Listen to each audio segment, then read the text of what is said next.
उनकी writing table, उनके hand written notes, उनकी अचकन, उनका पियानो और उनका मेहमान खाना, हर चीज़ यहाँ प्रिजर्व थी। इन जालिमों ने हर चीज़ को जला के खाकस्तर कर दिया, कोई शर्म नहीं की गई। मुझे बताइए, जो लोग बाबा कौम की मीरास को माफ़ करने के लिए तैयार नहीं हैं, और उनके यहाँ पे सीनियर लोग मौजूद थे, ये नहीं थे कि लौंडे लपाड़े थे, उनकी सारी लीडरशिप बाहर खड़ी थी, अंदर उनके टिकट होल्डर्स मौजूद थे। सबको ये अच्छी तरीके से पता है कि ये जना हाउस है, यहाँ कायद आज़म का ये घर रहा है, ये कोर कमांडर हाउस है और इसकी अपनी एक सेंटिटी है, लेकिन इसके तकद्दुस को इस बुरे तरीके से पामाल किया गया कि राख के ढेर है जगह जगह पे, और कलेजा मुंह को आता है इसकी हालत देख के। और बतौर कोर कमांडर हाउस मुझे ये बताएं कि जो हमारे सरहदी मुहाफिज हैं, उनके सबसे बड़े अफसर की ये ऑफिशियल रेजिडेंस है, ये बात भी सबको पता है। और हम एक सरहदी शहर में रहते हैं, लाहौर वालों को इसका बड़ा तजर्बा है। आप एक ऐसे शहर में रहते हैं जो बिल्कुल बॉर्डर के ऊपर है, और हम जंगों का मज़ा चख चुके हैं यहाँ पे। तो आप एक फौजी जर्नैल के घर को जो हिफाजत करते हैं कई सौ किलोमीटर तक बॉर्डर्स की, आप उसके घर को इस तरह ताराज कर सकते हैं? मैंने वो वीडियो भी देखी है जिसमें कोर कमांडर साहब, उनका बच्चा टीनेजर और उनकी अहलिया मुहतरमा खड़े हैं और बदतमीज़ी उनके साथ की जा रही है। ये किस तरह के लोग हैं मुझे बताएं। और मैं यहाँ खड़े होकर ये कहना चाहता हूँ कि पूरी पॉलिटिकल स्ट्रगल के दौरान हमारा कई बार इख्तलाफ हुआ एस्टेब्लिशमेंट के साथ, रूलिंग एस्टेब्लिशमेंट के साथ। हमें तो कभी ख्याल भी नहीं आया कि जो हमने प्रोटेस्ट करना है वो किसी भी फौजी तनसीब के सामने जाके करना, अंदर घुसने का तो कोई सवाल ही नहीं उठता, तसव्वुर भी नहीं किया। मेरे MPs मेरे साथ खड़े हैं, मुशर्रफ साहब के दौर में हम रोज़ प्रोटेस्ट करते थे, लेकिन जो कैंटोनमेंट एरिया है उसकी सेंटिटी को हमने कभी मजरू नहीं होने दिया।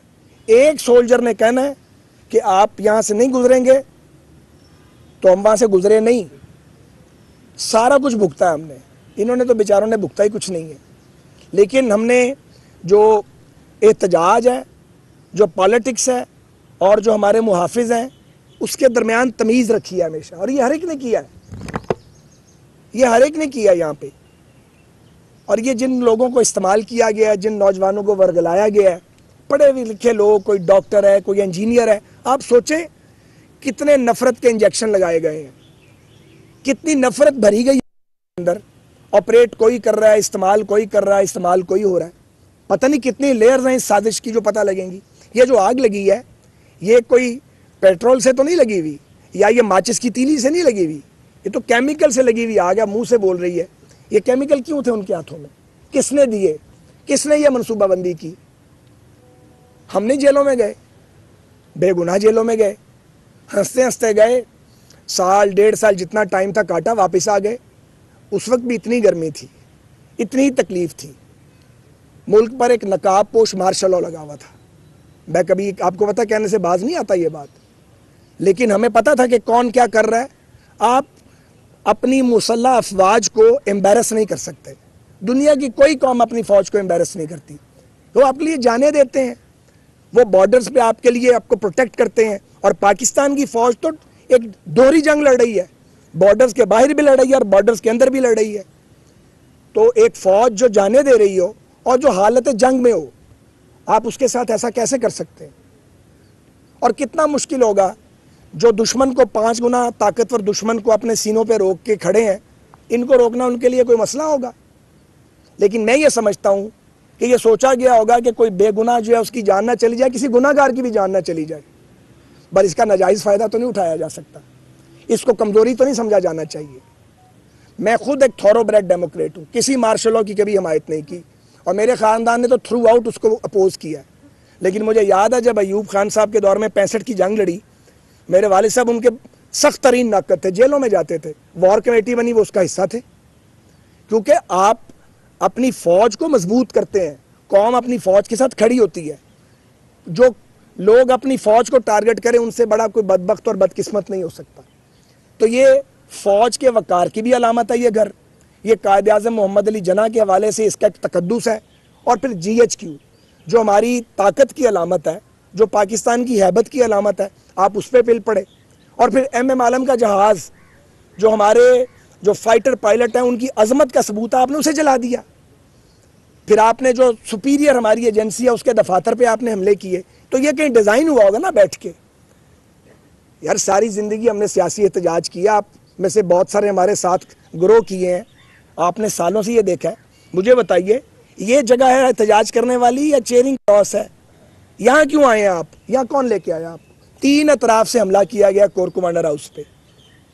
ये 3 अतराफ से हमला करने वाले कौन थे? उनका डिज़ाइन क्या था? वो किसके लिए काम कर रहे थे? जो आग लगा रहे होंगे उन्हें तो पता भी नहीं होगा वो किसके लिए काम कर रहे हैं, उन्हें ऑपरेट कौन कर रहा था।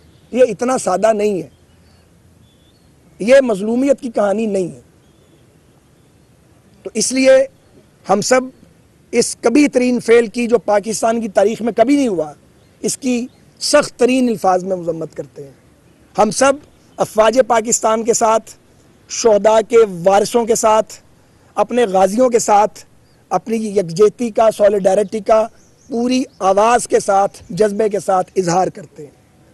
हम ये भी चाहते हैं और ये कहेंगे और इस बात को हम मॉनिटर भी कर रहे हैं कि किसी बेगुनाह को सजा ना मिले और कोई गुनाहगार बचे नहीं। ये दहशतगर्दों के काम है। इससे पहले किन्होंने हमले किए GHQ पे? दहशतगर्दों ने किए जिनसे रियासत मुकाबला कर रही है। आपने भी वही काम किया। ये नहीं हो सकता कि आप सियासी गिलाफ पहन के वो काम करें जो टेररिस्ट करते हैं और आपको इसलिए एमनेस्टी मिल जाए कि आप सियासी पार्टी का आपने गिलाफ ओढ़ा हुआ है। बड़ी अजीब बात है ये।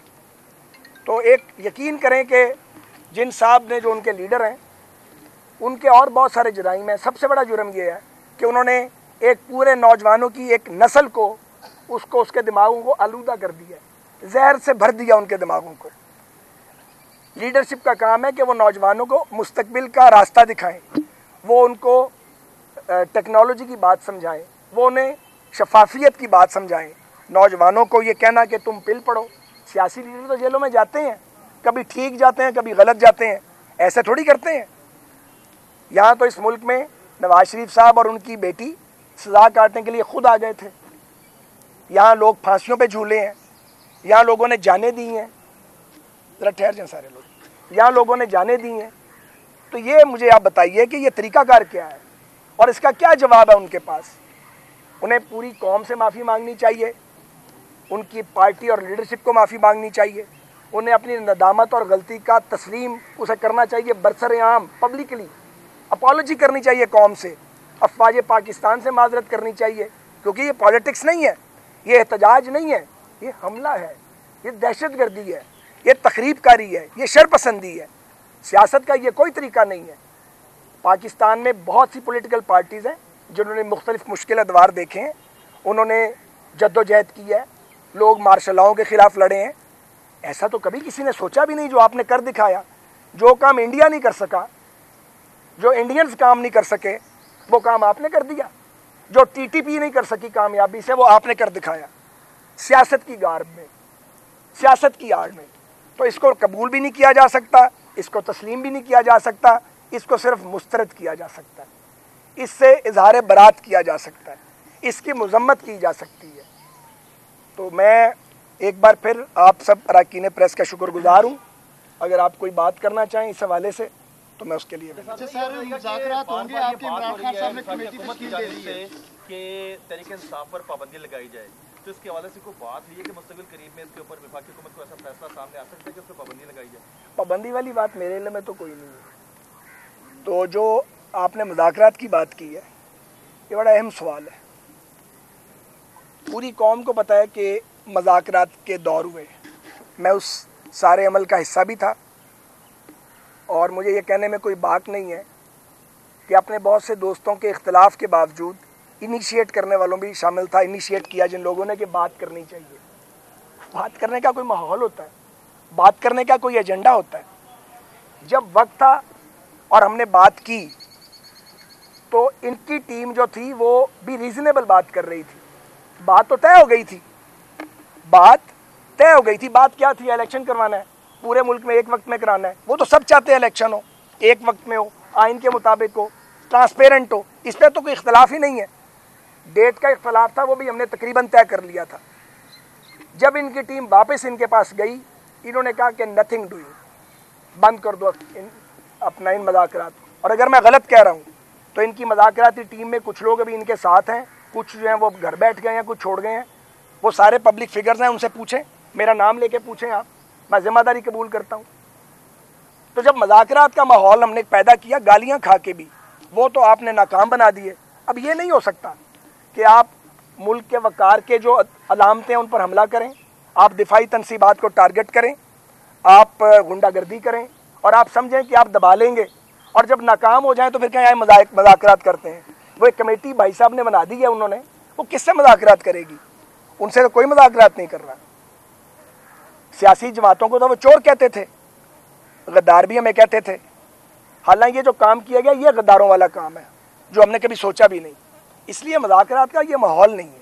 अच्छा कायद साहब, आपने ये जो इमरान खान साहब कह रहे हैं कि इसकी जुडिशल इंक्वायरी कराई जाए ताकि पता चल सके कौन असल जिम्मेदार कौन है, तो आप इस पर क्यों नहीं जाते? उन्हें बार बार ये कोशिश कर रहे हैं, तो इस पर आप जब राजी हो जाए कि इसमें क्या मज़ा क्या?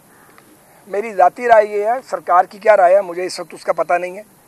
एक वाक़या जिसके मुल्ज़म आइडेंटिफाई हो चुके हों, उनकी पूरी नेटवर्किंग मौजूद हो, जो यहाँ अंदर तो आगे लगा रहे थे, वो जिन जिन को कॉल्स कर रहे थे उनका पूरा डाटा मौजूद है, जब हर चीज़ का सबूत मौजूद है। रेड हैंडेड लोग यहाँ से पकड़े गए हैं, अंदर से रेड हैंडेड जो हैं वो बाहर से वो स्पॉट हुए हैं, उसकी किस बात की इंक्वायरी करवानी है?